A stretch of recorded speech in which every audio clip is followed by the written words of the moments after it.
Oh, I heard the click too. Welcome to Let's Talk About It Tuesday, and today we're going to talk about friendships. Friendships. I was waiting for a song, burst into song, but you didn't have one. Yeah. Specifically, though, we're going to talk about adult friendships.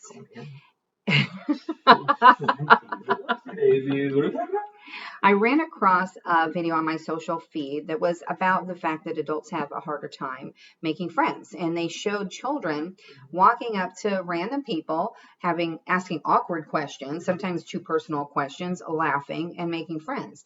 And so the question was, why can't we as adults do that? And so as somebody who has never had trouble making friends, as you've gotten to be an emerging adult, do you notice a difference? Is it harder to maintain those old friendships and make new friendships? Yes, it's much harder to keep those old friendships because obviously on both sides it's a lot harder work when kids and spouses and other family members come into the play. So yes, absolutely as you get older, and then even then you start to lose some of the motivation as well. You get comfortable in your job, you like to go home, you like to do this and that, and so you have to work harder at it. Absolutely. Right. We can busy, like you said. And in terms of relationships, friendships are the lowest of the priorities, right? Mm-hmm. And like you said, also, we have our comfort zones. We're also less likely to make ourselves vulnerable because we've been hurt. As children, you're not hurt necessarily yet, and so you'll make yourselves vulnerable. But the more you experience hurt, the less likely you are to make yourself vulnerable. There's also sometimes a physical distance. We have friends that move away, right? And then also we become a little bit more discerning as we get older. We know what's good for us and what's not, and so we're a little bit more discerning in that way. Something that occurred to me looking back over the friendships I've had in my life is that there's an expression that you have friends for a reason, a season, or a lifetime. And as I look back over my friendships, the majority have been seasonal, usually as a result of a job, or like you said, a chapter in your life. Or similar teacher, similar classroom, right. Similar this, similar school, similar that, yeah. Yeah. And so, as I look back, I don't have, a lot of the lifelong friends. Most have been seasonal friends. So people who are in your life for a reason are also seasonal, but they're there for a reason, helping you through. Yeah. Or maybe there's a specific thing they're helping you with. And I notice those people who I put in that category are people who I still stay connected with on Facebook, but I don't interact with them necessarily. I just keep track of their lives because they meant something to me. They had an impact on my life. People who are seasonal, I moved on completely from, right?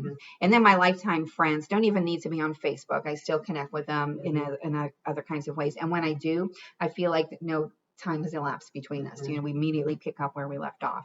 So that's really kind of neat about friendships. Friendships are important. Health-wise, right? One of the most crucial aspects of our health that people don't necessarily realize, right? What was you brought up an article? Yeah, so there is an article I read that if you have low quality social support, the mortality risk is equivalent to smoking 15 cigarettes a day. I'll attach that link so you can read that for yourself. But that just really highlights how significant the social support is in our lives as we age. And I teach aging and development classes, and every longevity study or quiz that we do asks us for a social component. How many friends do you have? How often do you meet with your friends? Super important.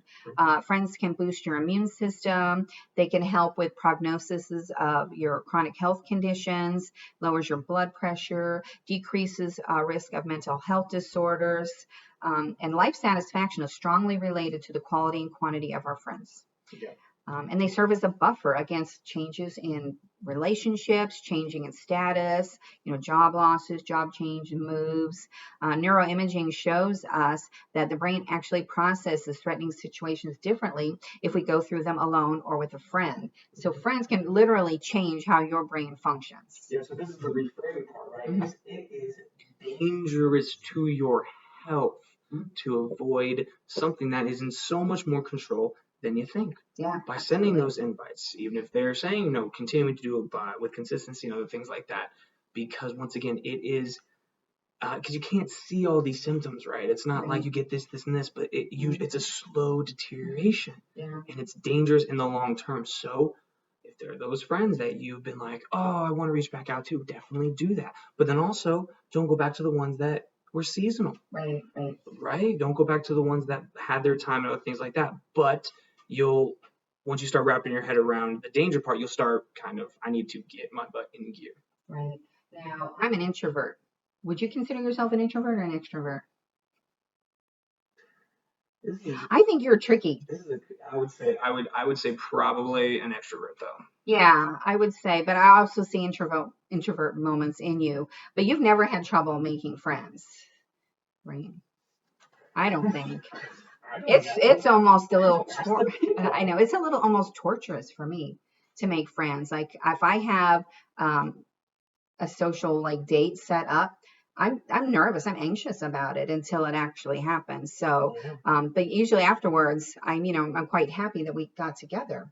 So I would suggest that if anybody is similar to me, you encourage yourselves to step out of your comfort zone and make those connections. The subconscious is going to want you to just stay home and not do anything, just lay in bed, right? Yeah. Consciously, you really want to do this, even though 75% of your thoughts could be saying, don't do it, don't do it, don't do it, and saying all these crazy things and that are really irrational. Be rational. Go out and see them, this and that, talk yourself off the ledge, so to speak. Because once again, that ties back into when you're 5 years old, you get invited to a birthday party. It's like, yeah, I'm going to a birthday party. Right. Someone's like, whose birthday party? It's like, I don't know. But it's just a birthday party. It's hype, right? Yeah. But now it's, oh, who's going to be there? Oh, she's going to be there. Oh, definitely can't see him, right? Yeah. What do they talk about? What do they like to do? Bring something. Yeah, all kinds of rules now that we kind of self-impose. Yeah. We have friends for lots of different reasons. So there's some themes, the common themes. Effective and emotional basis of friendship is one theme.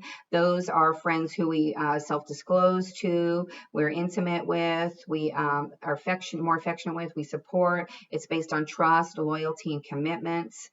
We also have friends that have shared or communal interests with us. So those are friends who participate in things that we typically like to do, maybe your hiking buddy.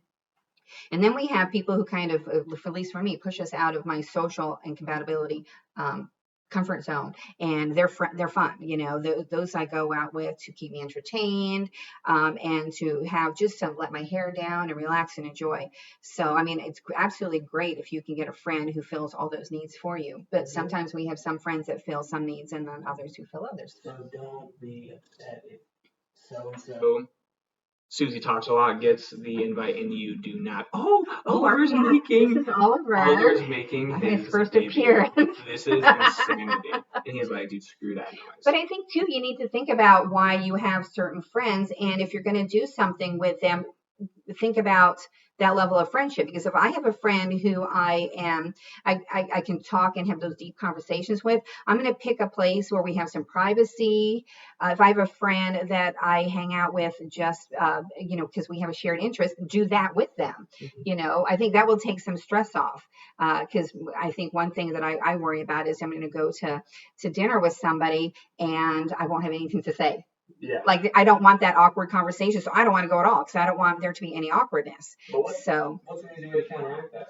Well, like if I know that maybe I'll do something, I'll plan an activity with them. Go with back up questions. Just questions that person can ask, right, so that there's never anything bad or anything awkward to talk about. Right. Well, people like to talk about themselves too. So when you ask them those questions, you won't have a lull in conversation. So I was like left in a awkward situation because they had to go attend to something. So they're like, "Oh, are you gonna be okay with this perfect stranger?" And I'm like, "I know nothing about this person. Of course we're gonna be fine. We have endless things to talk to her about. What was the name of her first grade fish? What the heck was her aspirations when she was in the 3rd grade? I have endless questions." And that's another reframe, right? You don't know anything about them. That's just unlimited ammunition. Yeah. You don't know anything about them. Right. Ask them questions. Do you like cowboy hats? I don't know. It's important to know that. But it's also important to focus on quality over quantity when we're talking about friendships. Okay.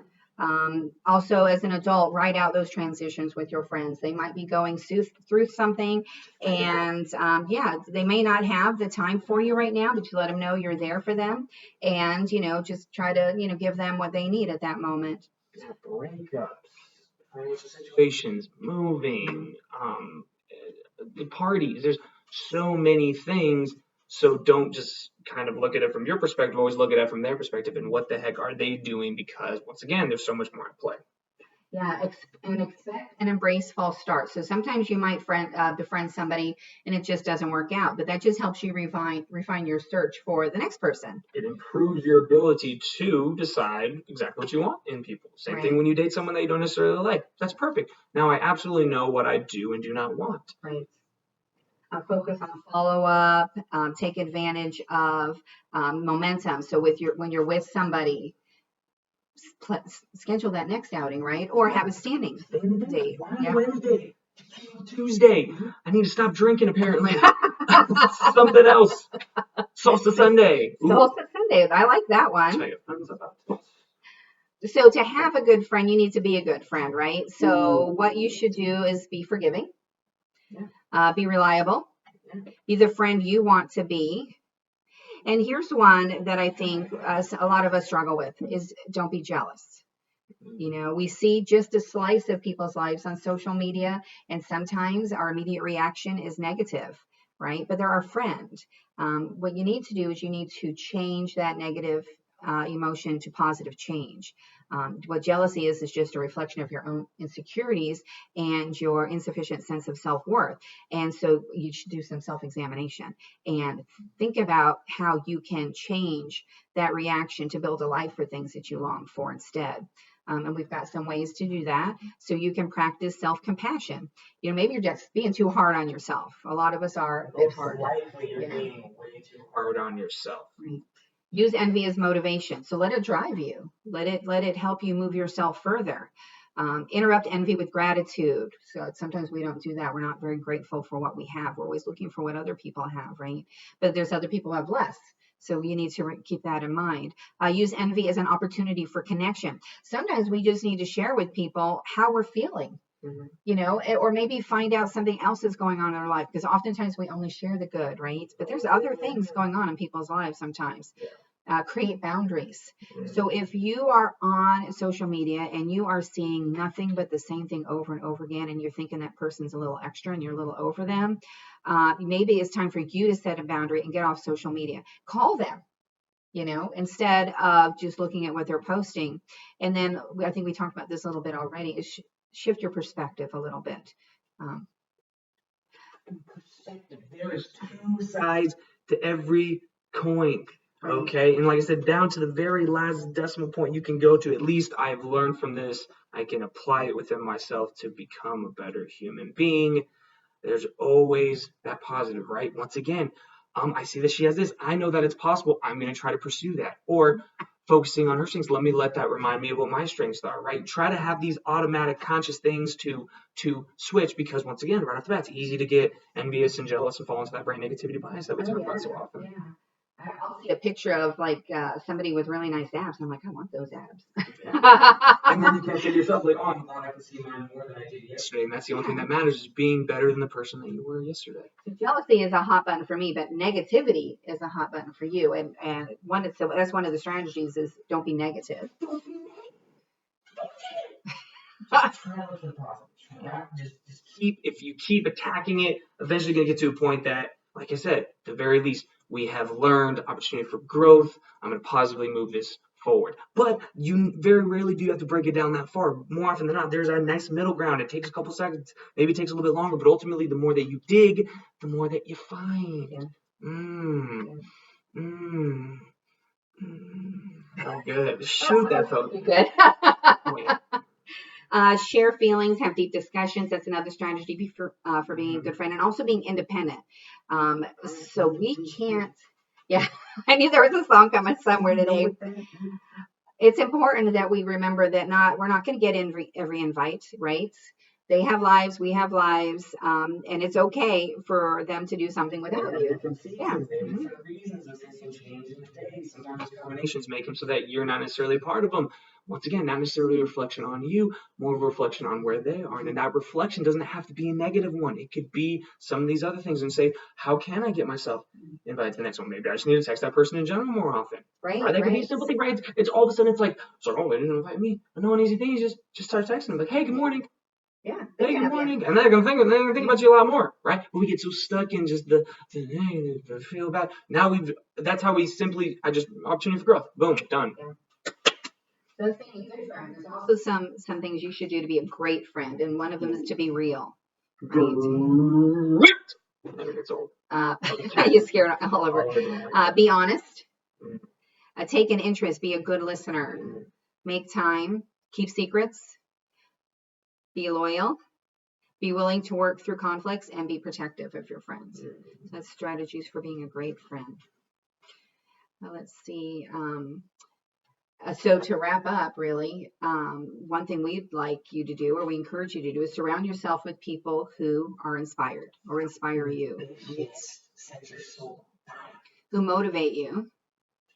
I'm gonna go do this. I'm gonna go do that. I'm gonna go do this. I'm gonna do that just because of that person.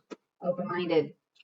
Open-mindedness. Like, yes, I don't have anything cool to say about that. Yeah. Passionate. Me, merely this. Let's do it. Let's do some stuff. Let's become friends. And grateful.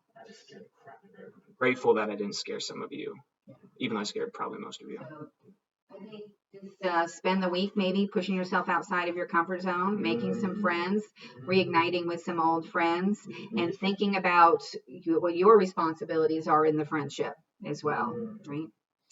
All right, that's all we have for you today. We will see you next. Let's talk about it Tuesday, where, as the Mere Exposure Effect explains, you'll like us even more.